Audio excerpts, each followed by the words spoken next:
it is very seldom that mere ordinary people, like John and myself, secure ancestral halls for the summer, a colonial mansion, a hereditary estate, I would say a haunted house, and reach the height of romantic felicity. But that would be asking too much of fate. Still, I will proudly declare that there is something queer about it. Else why should it be let so cheaply? And why have stood so long unattended? John laughs at me, of course, but one expects that in marriage. John is practical in the extreme. He has no patience with faith, an intense horror of superstition, and he scoffs openly at any talk of things not to be felt and seen and put down in figures. John is a physician, and perhaps, I would not say to a living soul, of course, but this is dead paper, and a great relief to my mind. Perhaps that is one reason I do not get well faster. You see, he does not believe I am sick. And what can one do?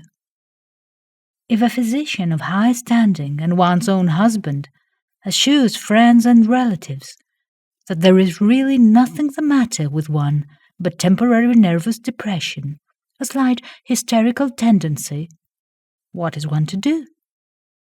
My brother is also a physician, and also of high standing, and he says the same thing. So I take phosphates or phosphites, whichever it is, and tonics, and journeys, and air, and exercise, and am absolutely forbidden to work until I am well again. Personally, I disagree with their ideas. Personally, I believe that congenial work with excitement and change would do me good. But what is one to do? I did write for a while in spite of them. But it does exhaust me a good deal, having to be so sly about it, or else meet with heavy opposition. I sometimes fancy that in my condition, if I had less opposition and more society and stimulus, but John says the very worst thing I can do is to think about my condition, and I confess, it makes me feel bad. So I will let it alone and talk about the house, the most beautiful place. It is quite alone, standing well back from the road, quite 3 miles from the village. It makes me think of English places that you read about, for there are hedges and walls and gates that lock, and lots of separate little houses for the gardeners and people. There is a delicious garden.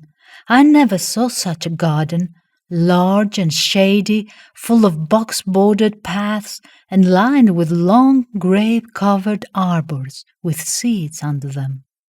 There were greenhouses too, but they are all broken now. There was some legal trouble, I believe, something about the heirs or co-heirs.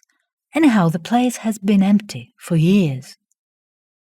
That spoils my ghostliness, I'm afraid, but I don't care. There is something strange about the house. I can feel it. I even said so to John one moonlight evening, but he said what I felt was a draught, and shut the window. I get unreasonably angry with John sometimes. I'm sure I never used to be so sensitive. I think it is due to this nervous condition.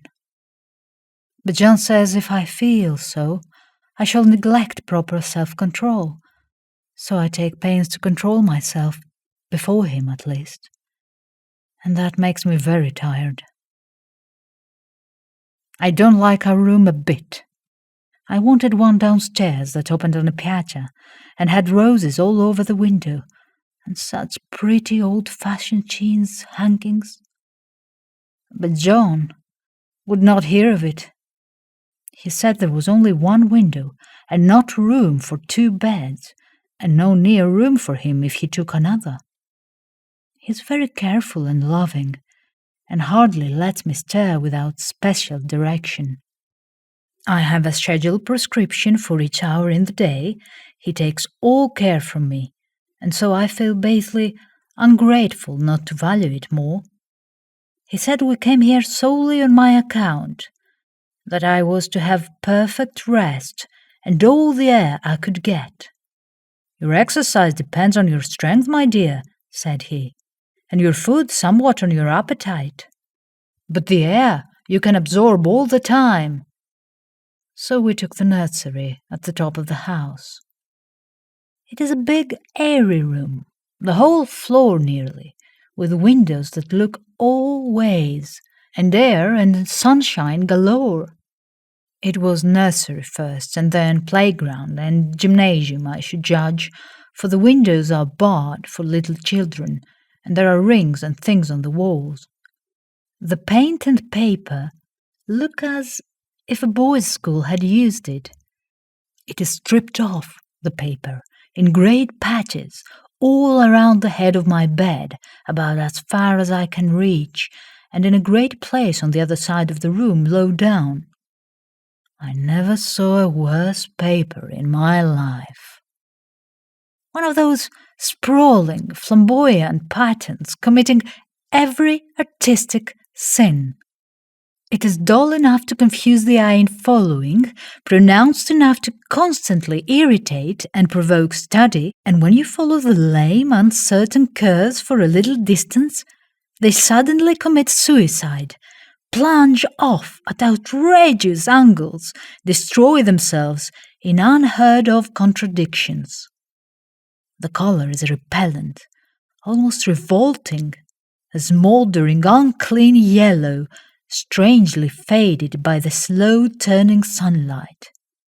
It is a dull, yet lurid orange in some places, a sickly sulphur tint in others. No wonder the children hated it. I should hate it myself if I had to live in this room long. There comes John, and I must put this away. He hates to have me write a word. We have been here 2 weeks, and I haven't felt like writing before, since that first day. I am sitting by the window now, up in this atrocious nursery, and there is nothing to hinder my writing as much as I please, save lack of strength. John is away all day, and even some nights when his cases are serious. I'm glad my case is not serious. But these nervous troubles are dreadfully depressing. John does not know how much I really suffer. He knows there is no reason to suffer, and that satisfies him. Of course, it is only nervousness. It does weigh on me so, not to do my duty in any way. I meant to be such a help to John, such a real rest and comfort. And here I am, a comparative burden already. Nobody would believe what an effort it is to do what little I'm able, to dress and entertain and order things. It is fortunate Mary is so good with the baby, such a dear baby. And yet I cannot be with him. It makes me so nervous. I suppose John never was nervous in his life. He laughs at me so about this wallpaper. At first he meant to repaper the room, but afterwards he said that I was letting it get the better of me, and that nothing was worse for a nervous patient than to give way to such fancies. He said that after the wallpaper was changed, it would be the heavy bedstead, and then the barred windows, and then the gate at the head of the stairs, and so on. You know the place is doing you good, he said. And really, dear, I don't care to renovate the house just for a 3 months' rental. Then do let us go downstairs, I said. There are such pretty rooms there. Then he took me in his arms and called me a blessed little goose, and said he would go down cellar if I wished, and have it whitewashed into the bargain. But he's right enough about the beds and windows and things. It is as airy and comfortable a room as anyone need wish. And of course, I would not be so silly as to make him uncomfortable, just for a whim. I'm really getting quite fond of the big room. All but that horrid paper. Out of one window I can see the garden, those mysterious deep-shaded arbors, the riotous old-fashioned flowers and bushes and gnarly trees. Out of another I get a lovely view of the bay and a little private wharf belonging to the estate. There is a beautiful shady lane that runs down there from the house. I always fancy I see people walking in these numerous paths and arbors, but John has cautioned me not to give way to fancy in the least.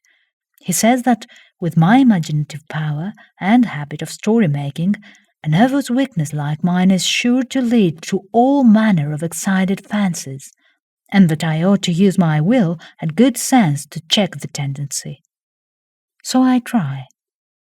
I think sometimes that if I were only well enough to write a little, it would relieve the press of ideas and rest me.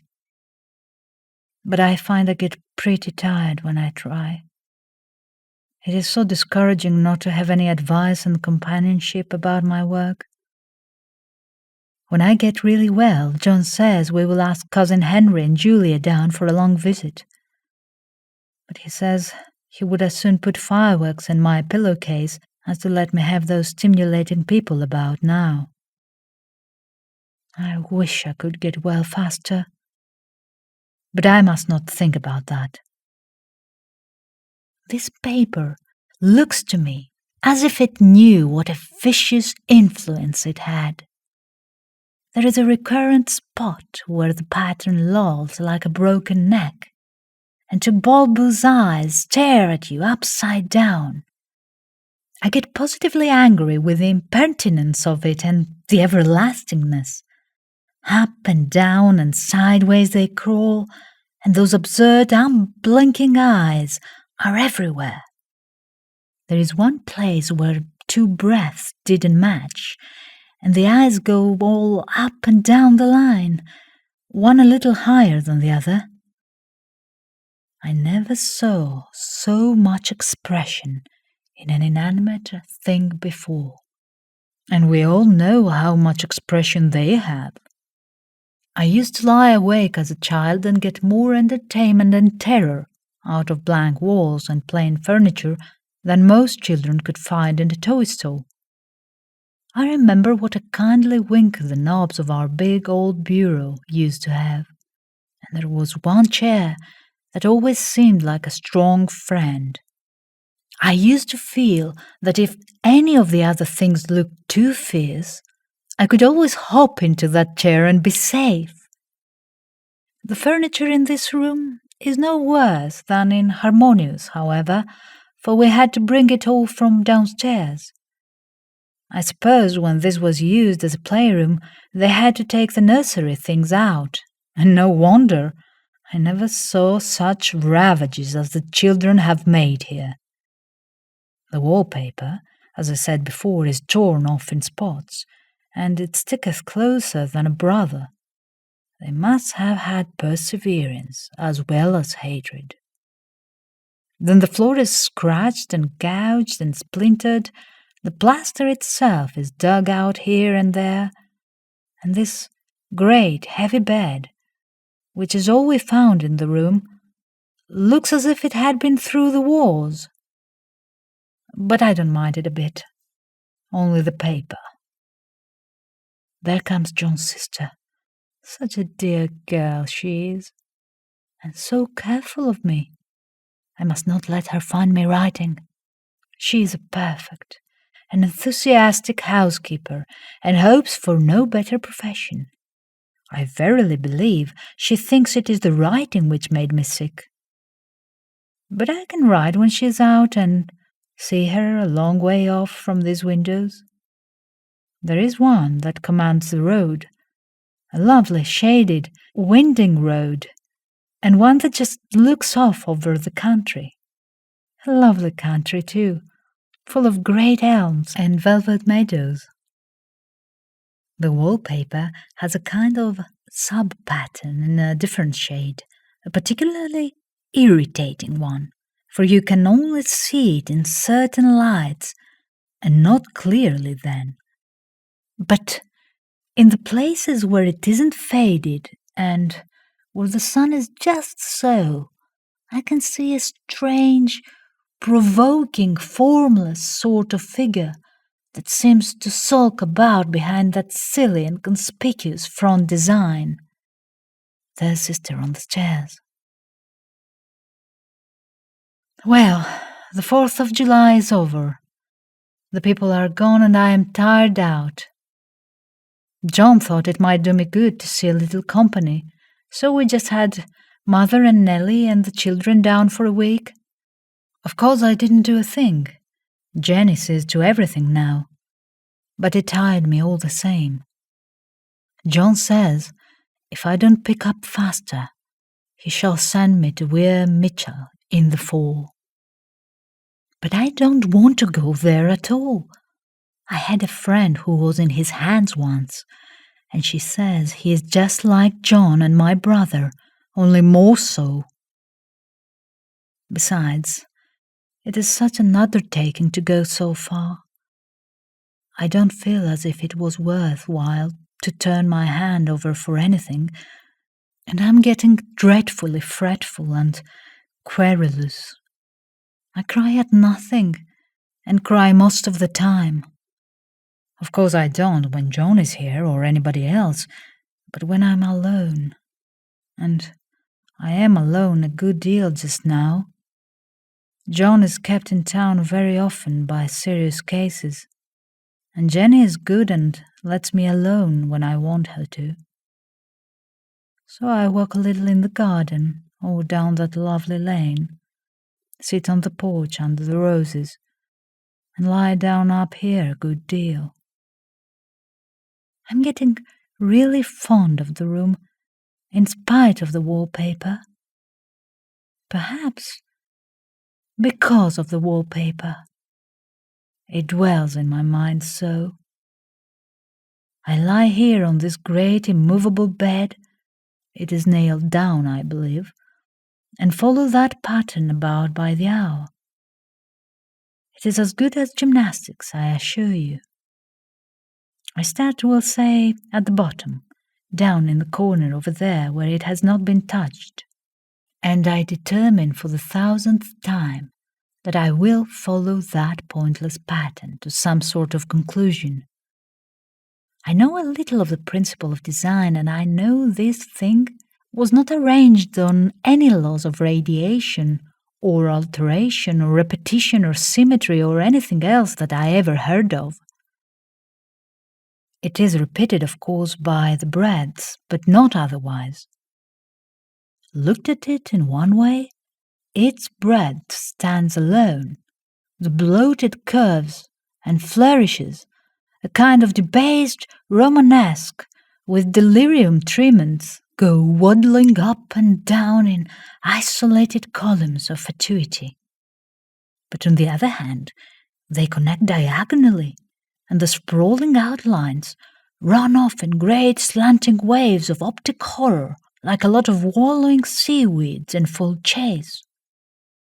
The whole thing goes horizontally too, at least it seems so, and I exhaust myself in trying to distinguish the order of its going in that direction.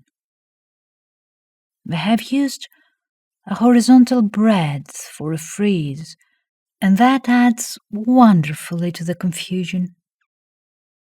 There is one end of the room where it is almost intact, and there, when the cross lights fade and the low sun shines directly upon it, I can almost fancy radiation after all.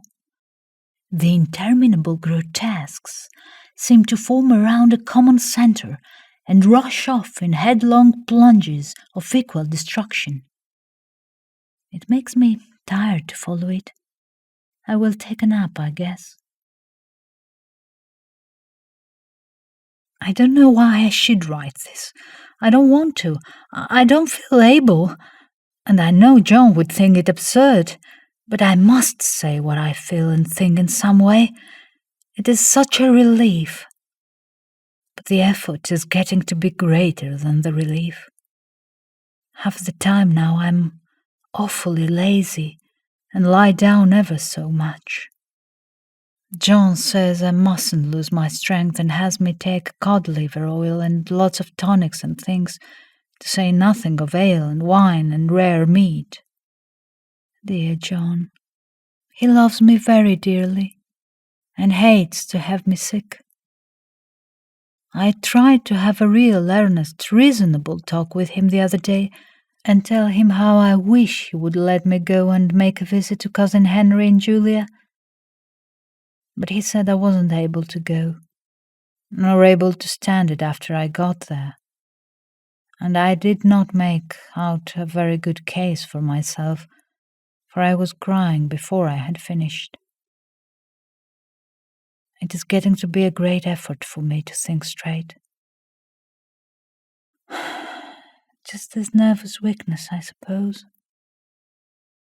And dear John gathered me up in his arms and just carried me upstairs and laid me on the bed and sat by me and read to me a little till he tied my head.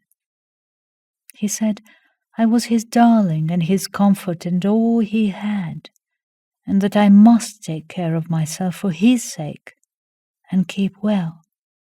He says no one but myself can help me out of it, that I must use my will and self-control and not let any silly fancies run away with me. There is one comfort. The baby is well and happy, and does not have to occupy this nursery with the horrid wallpaper. If we had not used it, that blessed child would have. What a fortunate escape! Why, I wouldn't have a child of mine, an impressionable little thing, live in such a room for worlds. I never thought of it before, but it is lucky that John kept me here after all. I can stand it so much easier than a baby, you see. Of course, I never mention it to them any more. I am too wise. But I keep watch of it all the same. There are things in that paper that nobody knows but me, or ever will. Behind that outside pattern, the dim shapes get clearer every day. It is always the same shape, only very numerous, and it is like a woman stooping down and creeping about behind that pattern. I don't like it a bit. I begin to think, I wish John would take me away from here. It is so hard to talk with John about my case, because he is so wise and because he loves me so. But I tried it last night. It was moonlight. The moon shines in all around, just as the sun does. I hate to see it sometimes. It creeps so slowly and always comes in by one window or another. John was asleep, and I hated to waken him, so I kept still and watched the moonlight on that undulating wallpaper till I felt creepy. The faint figure behind seemed to shake the pattern, just as if she wanted to get out. I got up softly and went to feel and see if the paper did move. And when I came back, John was awake. "What is it, little girl?" he said. "Don't go walking about like that, you'll get cold." I thought it was a good time to talk, so I told him that I really was not gaining here, and that I wished he would take me away. "Why, darling," said he, "our lease will be up in 3 weeks, and I can't see how to leave before. The repairs are not done at home, and I cannot possibly leave town just now. Of course, if you were in any danger, I could and would, but you really are better, dear, whether you can see it or not. I'm a doctor, dear, and I know. You're gaining flesh and color. Your appetite is better. I feel really much easier about you. I don't weigh a bit more, said I, nor as much, and my appetite may be better in the evening when you are here, but it is worse in the morning when you are away. Bless her little heart, said he with a big hug. She shall be as sick as she pleases. But now, let's improve the shining hours by going to sleep and talk about it in the morning. And you won't go away? I asked gloomily. Why, how can I, dear? It is only 3 weeks more, and then we will take a nice little trip of a few days while Jenny is getting the house ready. Really, dear, you are better. Better in body, perhaps? I began and stopped short, for he sat up straight and looked at me with such a stern, reproachful look that I could not say another word. My darling, said he, I beg of you, for my sake and for our child's sake, as well as for your own, that you will never for one instant let that idea enter your mind. There is nothing so dangerous, so fascinating to a temperament like yours. It is a false and foolish fancy. Can you not trust me as a physician when I tell you so? So, of course, I said no more on that score, and we went to sleep before long. He thought I was asleep first, but I wasn't. I lay there for hours, trying to decide whether that front pattern and back pattern really did move together or separately. On a pattern like this, by daylight there is a lack of sequence, a defiance of law that is a constant irritant to a normal mind. The color is hideous enough, and unreliable enough, and infuriating enough, but the pattern is torturing. You think you have mastered it, but just as you get well underway in following, it turns a back somersault and there you are. It slaps you in the face, knocks you down and tramples upon you. It is like a bad dream. The outside pattern is a florid arabesque, reminding one of a fungus. If you can imagine a toadstool in joints, an interminable string of toadstools budding and sprouting in endless convolutions, why, that is something like it. That is, sometimes. There is one marked peculiarity about this paper, I think nobody seems to notice but myself, and that is that it changes as the light changes. When the sun shoots in through the east window, I always watch for that first long straight ray. It changes so quickly that I never can quite believe it. That is why I watch it, always. By moonlight, the moon shines in all night when there is a moon. I wouldn't know it was the same paper. At night, in any kind of light, in twilight, candlelight, lamplight, and worst of all, by moonlight, it becomes bars. The outside pattern, I mean. And the woman behind it is as plain as can be. I didn't realize for a long time what the thing was that showed behind. That dim sub-pattern. But now I'm quite sure it is a woman. By daylight she is subdued, quiet. I fancy it is the pattern that keeps her so still. It is so puzzling. It keeps me quiet by the hour. I lie down ever so much now. John says it is good for me, and to sleep all I can. Indeed, he started the habit by making me lie down for an hour after each meal. It is a very bad habit, I am convinced, for you see, I don't sleep. And that cultivates deceit. For I don't tell them I'm awake, oh no. The fact is, I'm getting a little afraid of John. He seems very queer sometimes, and even Jenny has an inexplicable look. It strikes me occasionally, just as a scientific hypothesis, that perhaps it is the paper. I have watched John when he did not know I was looking and come into the room suddenly on the most innocent excuses, and I've caught him several times looking at the paper. And Jenny too. I caught Jenny with her hand on it once. She didn't know I was in the room, and when I asked her in a very quiet voice, with the most restrained manner possible, what she was doing with the paper, she turned around as if she had been caught stealing, and looked quite angry, asked me why I should frighten her so.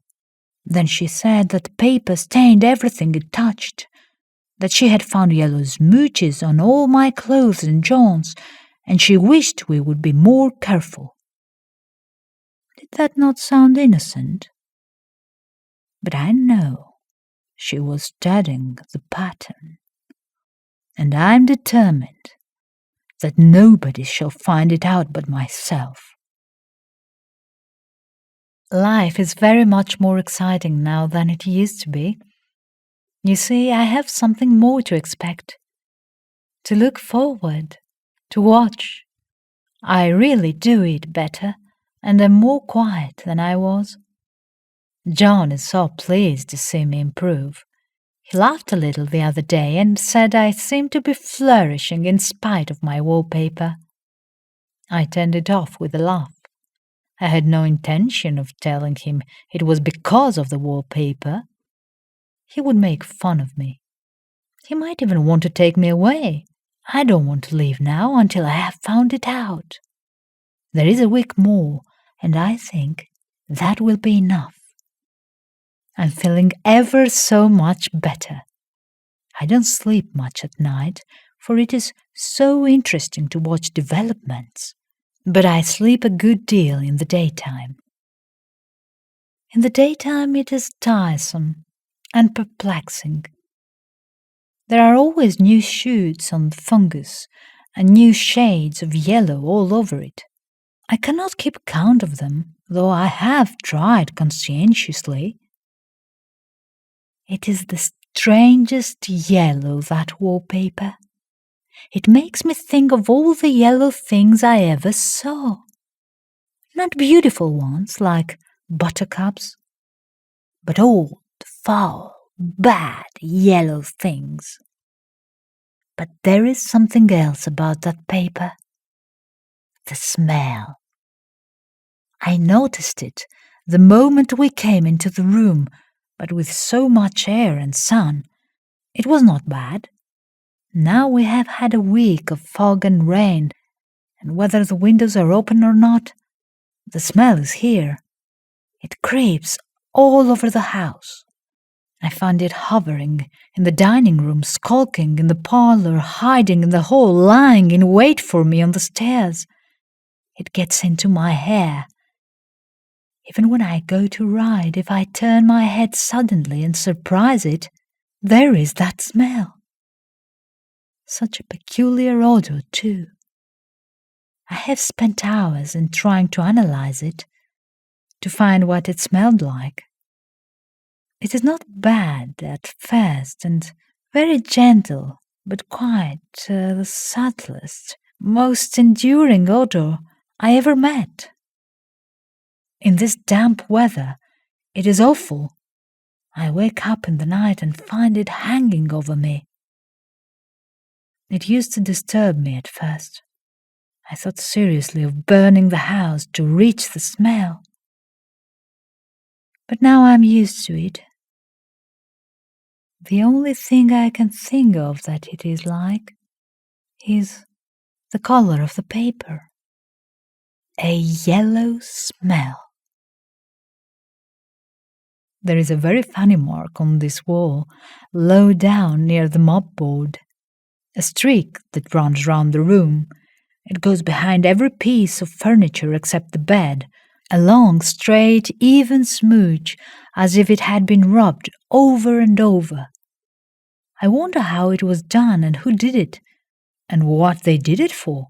Round and round and round, round and round and round. It makes me dizzy.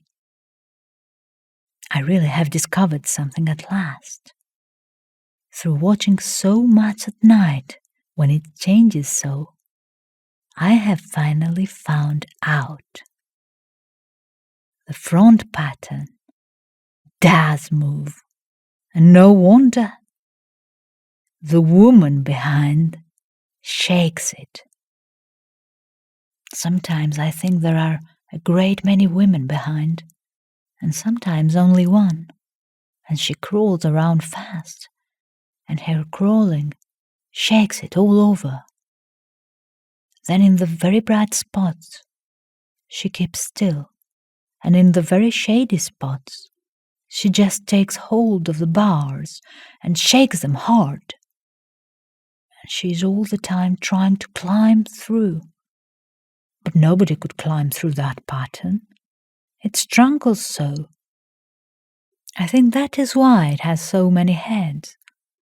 They get through, and then the pattern strangles them off and turns them upside down and makes their eyes white.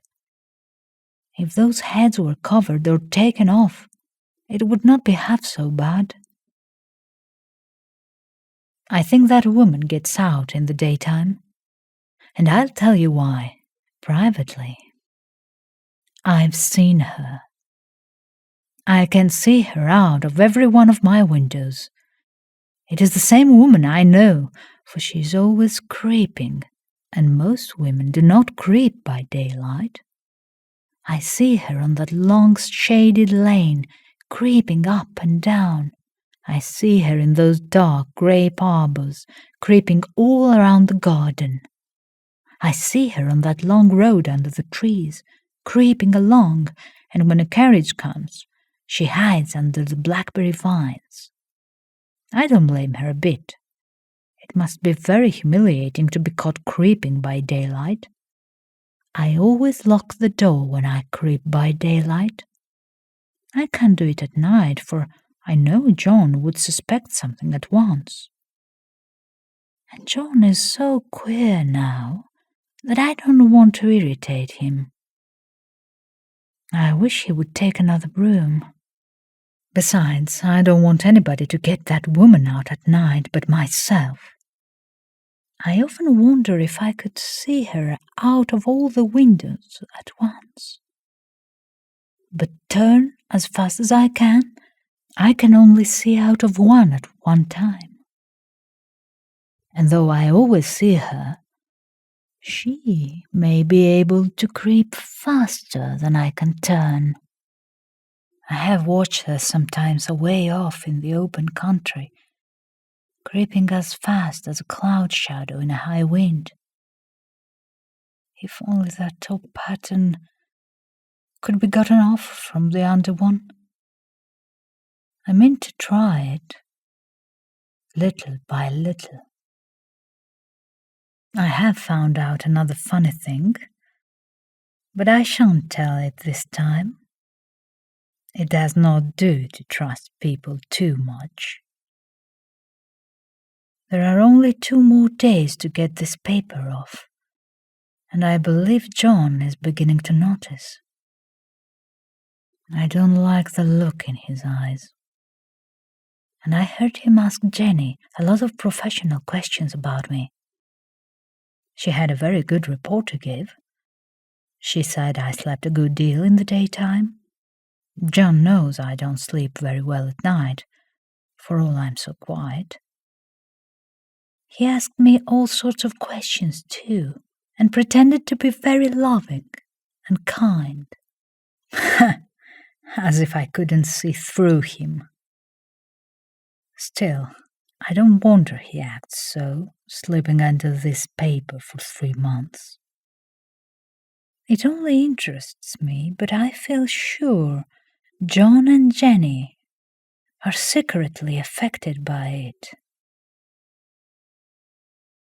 Hurrah! This is the last day, but it is enough. John is to stay in town overnight and won't be out until this evening. Jenny wanted to sleep with me, the sly thing, but I told her I should undoubtedly rest better for a night all alone.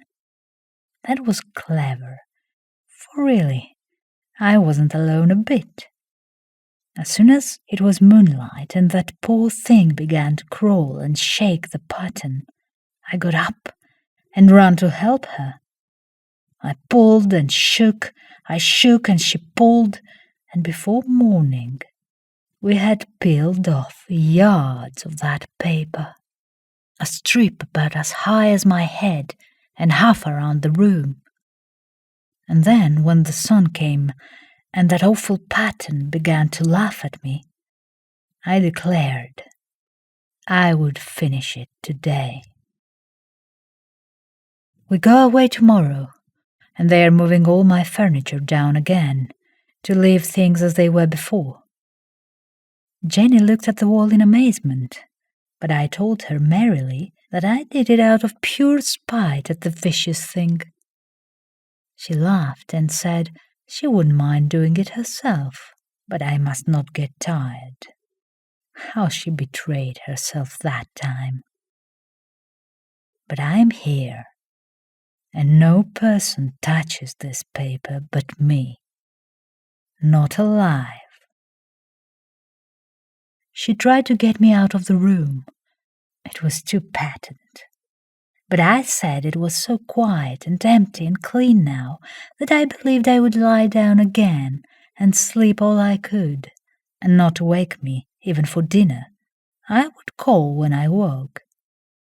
So now she's gone, and the servants are gone, and the things are gone, and there is nothing left but that great bedstead nailed down with a canvas mattress we found on it.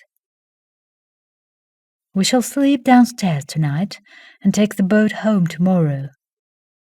I quite enjoy the room now it is bare again. How those children did tear about here! This bedstead is fairly gnawed.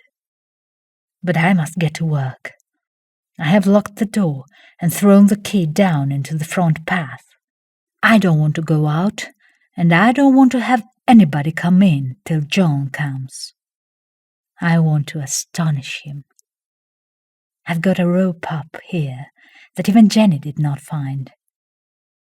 If that woman does get out and tries to get away, I can tie her. But I forgot I could not reach far enough without anything to stand on. This bed will not move.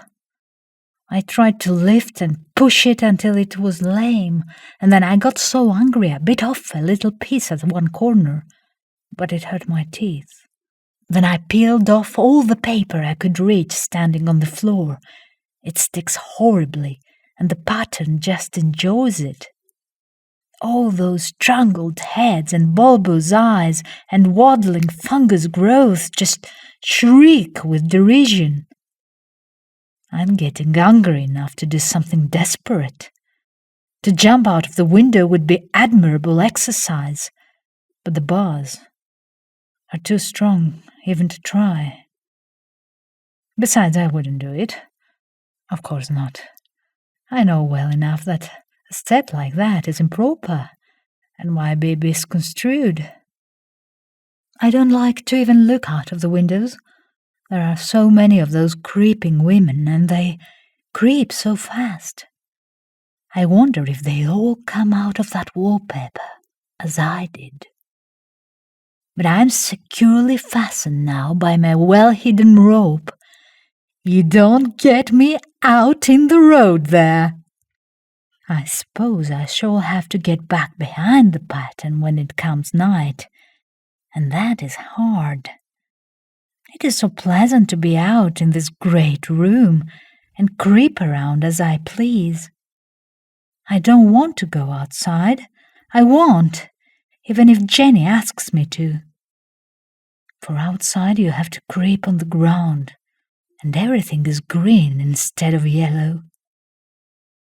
But here I can creep smoothly on the floor, and my shoulder just fits in that long smooch around the wall, so I cannot lose my way. Why, there's John at the door. It is no use, young man, you can't open it. How he does call and pound! Now he's crying for an axe. It would be a shame to break down that beautiful door. John, dear, said I, in the gentlest voice, the key is down by the front steps, under a plantain leaf. That silenced him for a few moments. Then he said, very quietly indeed, open the door, my darling. I can't, said I. The key is down by the front door, under a plantain leaf. And then I said it again, several times, very gently and slowly, and said it so often that he had to go and see. And he got it, of course, and came in. He stopped short by the door. What is the matter? He cried. For God's sake, what are you doing? I kept on creeping just the same, but I looked at him over my shoulder. I've got out at last, said I, in spite of you and Jane. And I've pulled off most of the paper, so you can't put me back. Now, why should that man have fainted? But he did, and right across my path by the wall, so that I had to creep over him every time. Why I Wrote the Yellow Wallpaper, originally published in the October 1913 issue of The Forerunner. Many and many a reader has asked that, when the story first came out in the New England magazine about 1891, a Boston physician made protest in the transcript. Such a story ought not to be written, he said. It was enough to drive anyone mad to read it. Another physician in Kansas, I think, wrote to say that it was the best description of incipient insanity he had ever seen, and begging my pardon had I been there. Now, the story of the story is this. For many years, I suffered from a severe and continuous nervous breakdown, tending to melancholia and beyond. During about the third year of this trouble, I went in devout faith and some faint stir of hope to a noted specialist in nervous diseases, the best known in the country. The wise man put me to bed and applied the rest cure, to which a still good physic responded so promptly that he concluded there was nothing much the matter with me, and sent me home with solemn advice to live as domestic a life as far as possible, to have but 2 hours intellectual life a day, and never to touch pen, brush, or pencil again as long as I lived. This was in 1887. I went home and obeyed those directions for some 3 months, and came so near the borderline of utter mental ruin that I could see over. Then, using the remnants of intelligence that remained, and helped by a wise friend, I cast the noted specialist's advice to the winds, and went to work again. Work, the normal life of every human being. Work in which is joy and growth and service, without which one is a pauper and a parasite, ultimately recovering some measure of power. Being naturally moved to rejoicing by this narrow escape, I wrote the Yellow Wallpaper, with its embellishments and additions to carry out the ideal. I never had hallucinations or objections to my mural decorations. and sent a copy to the physician who so nearly drove me mad. He never acknowledged it. The little book is valued by alienists and as a good specimen of one kind of literature. It has, to my knowledge, saved one woman from a similar fate, so terrifying her family that they let her out into normal activity and she recovered. But the best result is this. Many years later, I was told that the great specialist had admitted to friends of his that he had altered his treatment of neurasthenia since reading The Yellow Wallpaper. It was not intended to drive people crazy, but to save people from being driven crazy. And it worked. And that was The Yellow Wallpaper and Why I Wrote The Yellow Wallpaper by Charlotte Perkins Gilman, read by Naya Nomiku. Thanks for tuning in.